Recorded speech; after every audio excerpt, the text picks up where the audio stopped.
রাসূল সাল্লাল্লাহু আলাইহি ওয়াসাল্লাম বলেছেন, হারানো সন্তান খুঁজে পেলে মা যেমন খুশি হন, ঠিক তেমনি আল্লাহর পাপী বান্দা তওবা করলে আল্লাহ তার চেয়ে বেশি খুশি হন। সুবহানাল্লাহ। মানুষ মারা গেলে তার সকল আমল বন্ধ হয়ে যায়, তিনটি আমল ছাড়া: দান সদকা যা সে করে গিয়েছে, সুসন্তান যে তার জন্য দোয়া করবে, উপকারী জ্ঞান যা সে অন্যদের দিয়েছে। যে জ্ঞান তোমাকে গুনাহ থেকে বিরত রাখতে পারে না, সে জ্ঞান তোমাকে জাহান্নামের আগুন থেকে বাঁচাতে পারবে না। যদি কাউকে আজীবনের জন্য বন্ধু বানাতে চাও, তাহলে নিজের মনের মধ্যে একটা কবর খুঁজে নাও, যাতে সেখানে তার দোষগুলোকে দাফন করতে পারো। কখনো হতাশ হবেন না। বিপদ যত বড়, আল্লাহর দয়া ও রহমত তার চেয়ে বেশি বড়। আলহামদুলিল্লাহ। অহংকার খুব ছোট্ট একটা শব্দ, কিন্তু এই শব্দটির মধ্যে লুকিয়ে রয়েছে মানুষের পতনের অন্যতম কারণ। আমি আমার রবের দিকে চললাম, তিনি অবশ্যই আমাকে সৎপথে পরিচালিত করবেন। একদিন আমিও বৃষ্টিতে ভিজব, শত শত লাশের মাঝে কোনো এক কবরস্থানে। সারাটা জীবন শুধু ভেবেই গেলেন, মানুষ কি বলবে। অবশেষে তারা বলল, ইন্না লিল্লাহি ওয়া ইন্না ইলাইহি রাজিউন।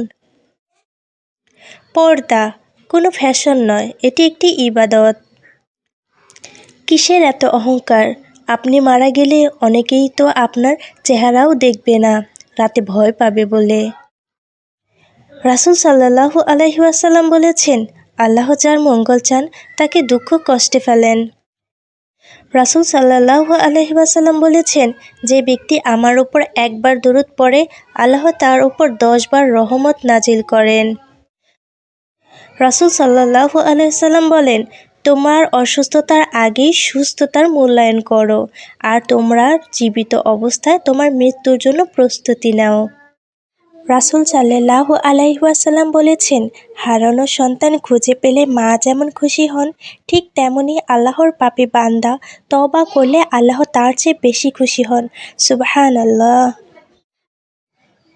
মানুষ মারা গেলে তার সকল আমল বন্ধ হয়ে যায়, তিনটি আমল ছাড়া: দান সদকা যা সে করে গিয়েছে, সুসন্তান যে তার জন্য দোয়া করবে, উপকারী জ্ঞান যা সে অন্যদের দিয়েছে।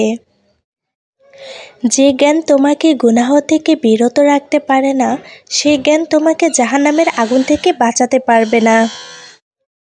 যদি কাউকে আজীবনের জন্য বন্ধু বানাতে চাও, তাহলে নিজের মনের মধ্যে একটা কবর খুঁজে নাও, যাতে সেখানে তার দোষগুলোকে দাফন করতে পারো।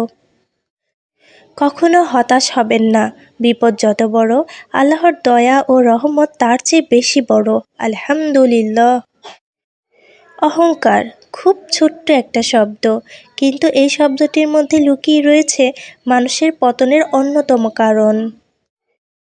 আমি আমার রবের দিকে চললাম, তিনি অবশ্যই আমাকে সৎপথে পরিচালিত করবেন। একদিন আমিও বৃষ্টিতে ভিজব, শত শত লাশের মাঝে কোনো এক কবরস্থানে।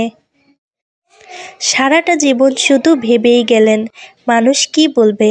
অবশেষে তারা বলল, ইন্না লিল্লাহি ওয়া ইন্না ইলাইহি রাজিউন।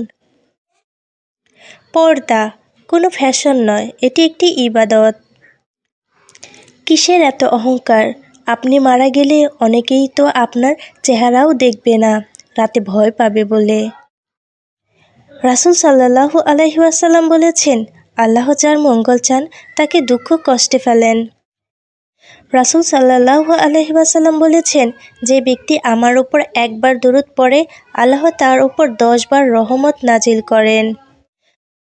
রাসূল সাল্লাল্লাহু আলাইহি ওয়াসাল্লাম বলেন, তোমার অসুস্থতার আগেই সুস্থতার মূল্যায়ন করো, আর তোমরা জীবিত অবস্থায় তোমার মৃত্যুর জন্য প্রস্তুতি নাও।